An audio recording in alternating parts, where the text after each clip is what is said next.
All right. Hey, everyone, welcome back.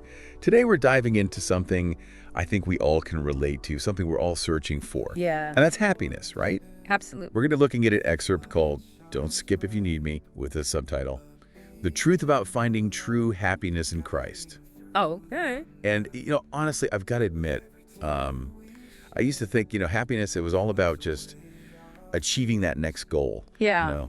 getting that promotion or buying that new whatever, uh, reaching a certain level in, I don't know, in a video game or something. You know what I mean? Right. But then I read this and it really got me thinking, like, where does that true lasting happiness come from? Yeah, what's interesting is that the text kind of starts off by addressing that very thing. Okay. It's like we get caught up in the worldly things, like you were saying, that are supposed to make us happy, but then we don't always feel that deep down happiness, do we? No, not always. And it calls out those shiny things we're told to chase, like wealth, fame, and even, those likes on social media. Oh, yeah, that's a big one. It is, and it's interesting how it highlights that these things can actually leave us feeling empty.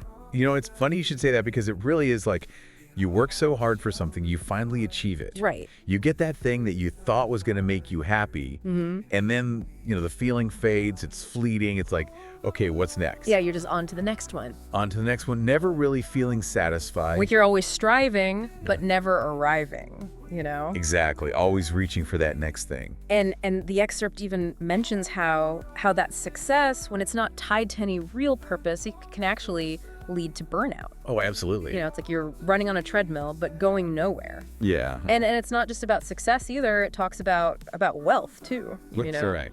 Having a lot of money, that can bring a whole different kind of stress if you don't have that inner peace, that peace of mind. Yeah, for sure. It's like, it's not just about having stuff. It's about, I guess, having a sense of contentment with what you have. And even, good relationships, if they're not grounded in something deeper, something spiritual, they can lack that lasting joy that we all crave. Yeah, it's so true. It's like we're wired to look for fulfillment, but we often end up looking in all the wrong places. Exactly. The excerpts even quotes a line from the Gospel of John where Jesus says, I have come that they may have life and have it to the full.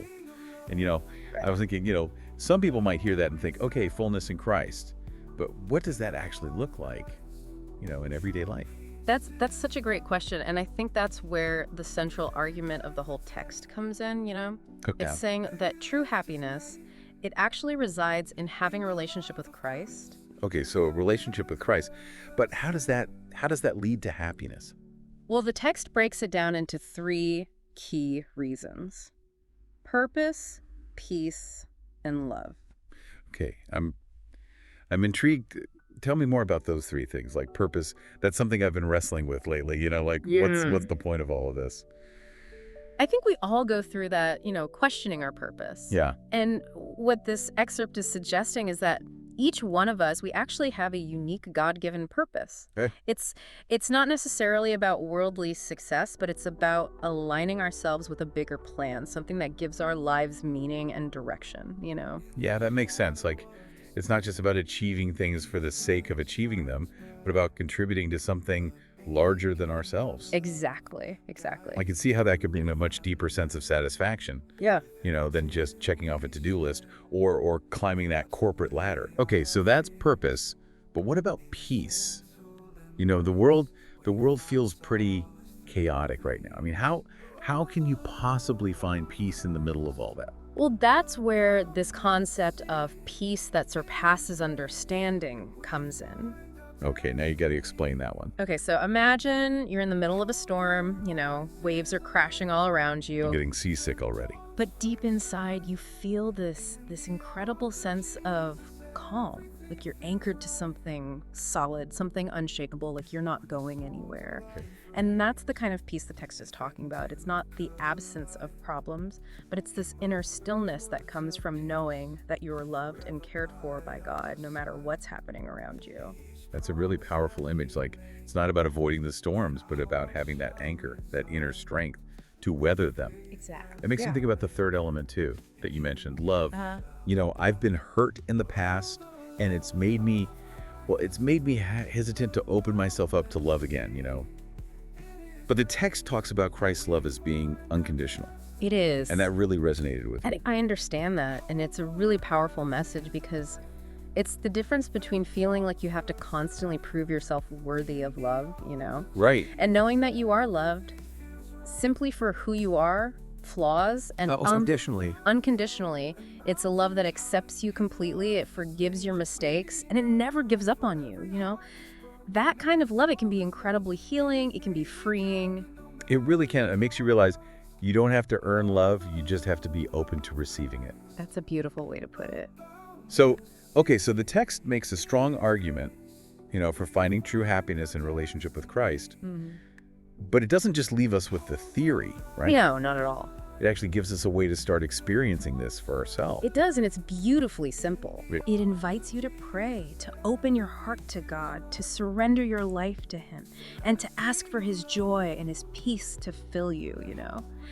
And the beautiful thing is, it doesn't require you to be perfect. It doesn't require you to have all the answers. It's just about a genuine desire to connect. That's really encouraging. It's like it's accessible to anyone, regardless of where they are in their journey. Absolutely. And you know what else is really cool about this excerpt?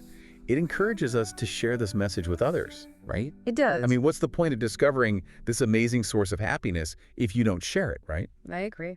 It talks about sowing a seed of love, spreading this message, and even supporting the mission financially, if you feel led to do so.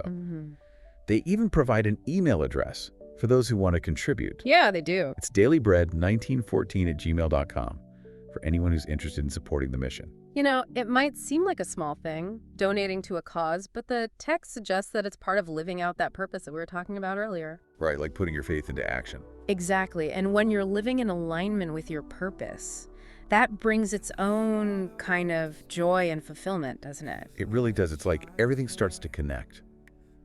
The purpose, the peace, the love, sharing that with others, it all contributes to a life that feels truly meaningful. Yeah. And brings us to that last point. The text acknowledges that choosing to follow Christ, it doesn't mean that life will suddenly become easy. It doesn't. There will still be challenges, Of right? course. But what it emphasizes is that you don't have to face those challenges alone. You have a source of strength, of comfort, of hope to draw on. Exactly. It's like instead of viewing difficulties as setbacks, you can see them as opportunities for growth. Yeah. Opportunities to deepen your faith, knowing that you have a constant companion by your side. It's like having that friend who's always there for you no matter what. Right, that unwavering support. Unwavering no matter what you're going through. Okay, so to recap, this excerpt presents a pretty compelling case for finding true happiness in a relationship with Christ, and it contrasts that with the fleeting happiness that the world so often offers. Right. It all boils down to purpose, peace, and unconditional love. And you know what? It leaves us with a really interesting question to ponder, something to think about. Okay. The text, it urges us not to skip over its message. Right.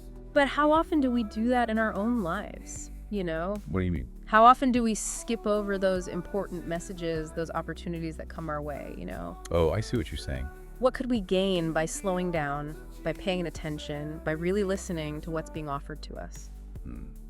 That's a really great question to take with us as we go about our day. I think so. Well, hey, thanks for joining us on this deep dive today. It's been a pleasure. We hope it's given you some new insights and something to reflect on. Absolutely. And until next time, keep exploring, keep seeking, and keep diving deep. See you then. Take care. Bye.